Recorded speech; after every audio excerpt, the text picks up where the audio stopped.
Welcome back. There's Marco D'Amico. I am Shaun. Starr. Lots to get to as we get closer to the start of a new Montreal Canadiens season. They open up on the road, and then they're off to Chicago for game number 2, but it starts October the 8th in Toronto. As always, big thanks to our sponsors like cheapesttshirt.ca. They're proudly Canadian and trusted by thousands of customers. They have over 36 trusted brands, and here's one of the many amazing parts as it relates to cheapesttshirts.ca. Same-day delivery and even next-day delivery. So you can get your order fast with over 1,000 products. Cheapesttshirts.ca is the go-to source for teams and businesses. Anything you need for events, even apparel printing companies and resellers, and perfect for individual shoppers who just want the best deals. And they know the best deals because they partner with the best in Habs coverage on YouTube, Marco D'Amico and Shaun Starr. Big shout out to our sponsor, cheapesttshirts.ca. And let us not forget, obviously, we have now McLean's Pub to talk about in terms of the staple in terms of sports and bar entertainment in downtown Montreal. I mean, if it's watching a hockey game at night, if it's watching Premiership on the weekend, you name it, there's a sport to be watched. There's a sport to be watched in McLean's. And I feel like if you haven't checked it out, we invite you to join us very soon to be able to check that out live. Yeah. We're pushing for October 22nd against the Calgary Flames to do a live show at McLean's Pub. We invite you all to be there. There's going to be lots of fun to be had. A couple of contests that we're going to get to in a little bit, but definitely a lot of fun to be had. Mm-hmm. Maybe some tickets, maybe some gift cards. Who knows? There's going to be a lot of stuff, but definitely keep your eye on McLean's Pub this year because it's going to definitely be the place to be, a downtown favorite, whether you like food, and don't get me started on their pizza. Ladies and gentlemen, if you ever get the chance, go on Google and look up their pizza. There's one specific pizza Shaun knows that I'm absolutely in love with, and you know, we'll leave it up to a mystery on further shows to go into it. If you guys want to guess in the comments, go right ahead. But you know, I'm a chicken tendy kind of guy, and they absolutely murder that scene. They are fantastic. So if anybody wants a really good time, good sports talk, good sports environment, or just a place to hang out with friends, family on a random weekday after a long day, check out McLean's Pub. It's the place to go. Yeah, great service, tons of screens on the walls, no bad angle in that spot, and home or away games, right? And of course, our longtime sponsors, we always thank Chuck and Little Bear at littlebearonline.com with delivery to your door, curbside pickup even, so you can have your order. You don't have to waste any time. They're on St. Catherine across from Westmount Square, and with monthly specials. And you can find more details online at littlebearonline.com. It's a family-owned and operated business, and they care about your pet as much as you do. You can trust the expert advice through Chuck and his all-star staff at littlebearonline.com on St. Catherine across from Westmount Square. You know, there are always good and bad problems to have. I would put the gist of our conversation that's about to happen right now as a good problem to have. But I can understand if you see some negative to this, because maybe we're going to talk about your favorite player. The Montreal Canadiens have built up their stock. They have built up the cupboards to the point of, Marco, maybe we should start talking about which players might be attractive as it relates to a future trade. I want to start at the forward position. You know, when we look at the aftermath of the Montreal Canadiens preseason game in Toronto, which they doubled up the Leafs in a 4-2 win, their first round of cuts came fast and came furious. Yeah. Let's start with Joshua Roy. You know, we spent some time before camp talking about this young man, you know, learning from his past mistake of maybe not being ready enough. He talks about getting leaner, getting stronger, trying to be more explosive.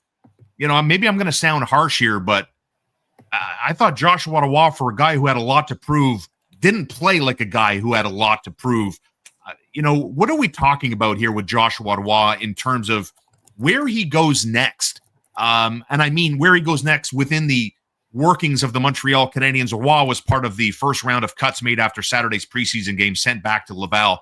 Is his future simply an AHL player, or could he be dangled out there in terms of a package deal in order to make the Canadiens even deeper? I think there's still potential when it comes to Joshua Roy, but when you look at the acquisition of a Zachary Balzuc, when you look at the drafting of an Alexander Zhuravsky, when you see how Florian Xhekaj and Owen Beck are kind of being looked to for their versatility, you have to bring something different to the ball game. And I feel like there's enough hype from him still from his Team Canada days in the World Juniors that I believe there is still value. And yes, I think he can play in the NHL. I just don't think it's going to be for the Montreal Canadiens at this point. I think he needs a change of scenery. I think he needs to go to a team that has more opportunity in their bottom six to be able to get a chance to play, because when he's played in the NHL, he's looked fine. It's just when you expect him to take the next step, unfortunately, it's just you don't see enough competitiveness and really anger in his game. Like it's almost like an episode. It's almost like dodgeball. You got to get mean. You got to get angry.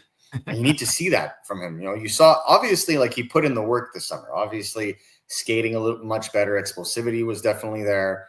But the same issues persisted in the sense that he didn't go to the high danger areas, stayed more to the perimeter. It's a lot of that. And you're expecting, you're giving him an opportunity to play on that third line with Balzuc and Uhuk. You have to see something, right? Whereas if you look at a guy like Oliver Kapanen on Sunday night, I felt like Oliver Kapanen kept up with that line. And there was a lot of good plays that were made. A lot of, I would say surprisingly sneaky plays from Kapanen that would indicate a level of chemistry with those players that you didn't think they had. And I just didn't see that from Joshua Roy. And I think that in and of itself is kind of a little problematic for me, because this is your shot, right? And, I think Kapanen's been given a lot of runway this preseason, probably the most runway of any of the prospects. But I felt like Joshua Roy was still given 2 games to show what he can do. And it wasn't there despite the skills being very evident. And so, like, the depth of the Montreal Canadiens organization, again, as it relates to players that we ask out loud, and I think it's a fair question, and quite frankly, I think it's complimentary to the Canadiens in terms of the reserve that they've built up, right? Like, they've got a lot of wingers, and we still don't know about, Kirby Doc, Demidov, Line A. Is that going to be a thing? And if it isn't a thing, who do you point to make it a thing? Is it going to be a Doc problem? Is it going to be a Line A problem? So let's talk about the depth of wingers. We talk about Joshua Roy. We could talk about Philip Mesar. We could talk about how many players that they could potentially look at. Like Jared Davidson was a guy who was sent down after Saturday's 4-2 win in Toronto. I'm just curious, Joshua Roy was a 5th round draft pick, like I'm not out of my mind. I'm not that, delusional Hab fan that thinks, every prospect the Canadiens have is a grade prospect amongst the rest of the leagues in the National Hockey League. Like, what are we talking about here in terms of the Mesars of the world, who isn't a 5th round, is a 1st round pick, the Joshua Roys again, and down the list we go. Call it like it is, Marco.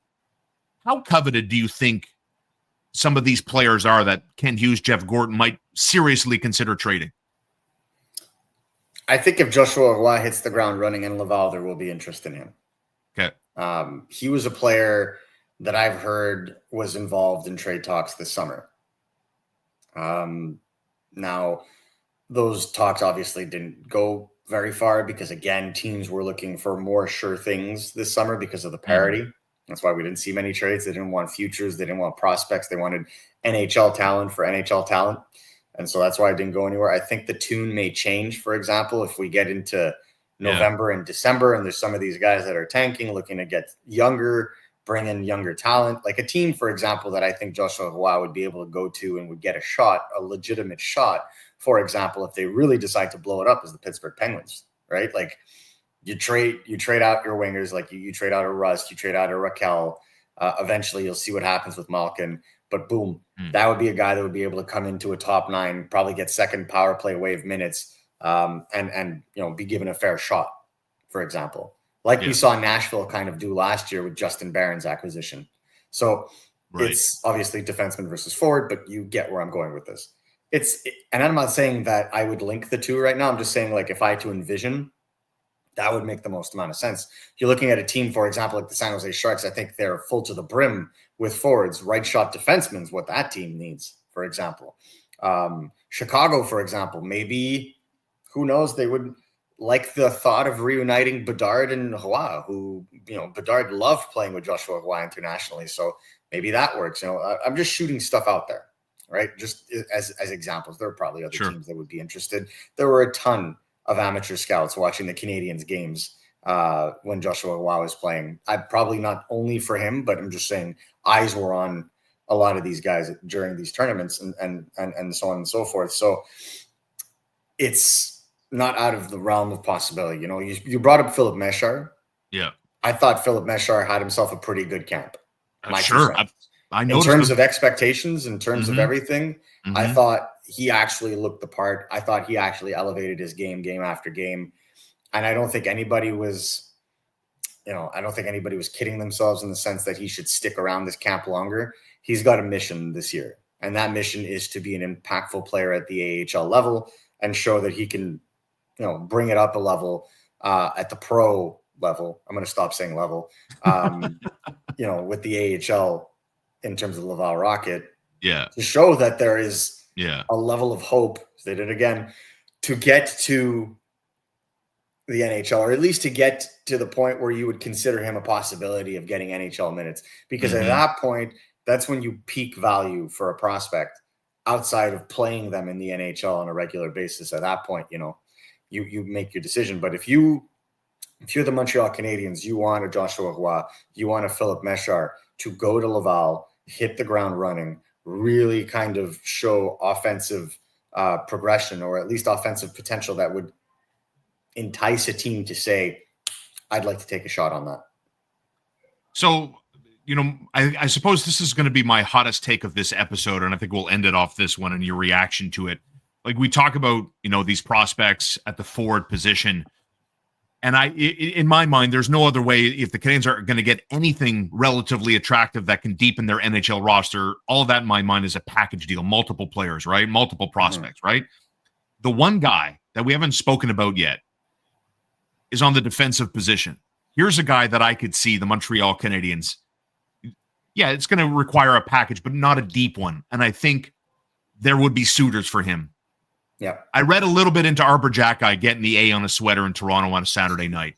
And you and I both agree. I think he's got one foot in the door versus Jayden Struble. The guy's fighting for that final spot on the defensive pairings, right?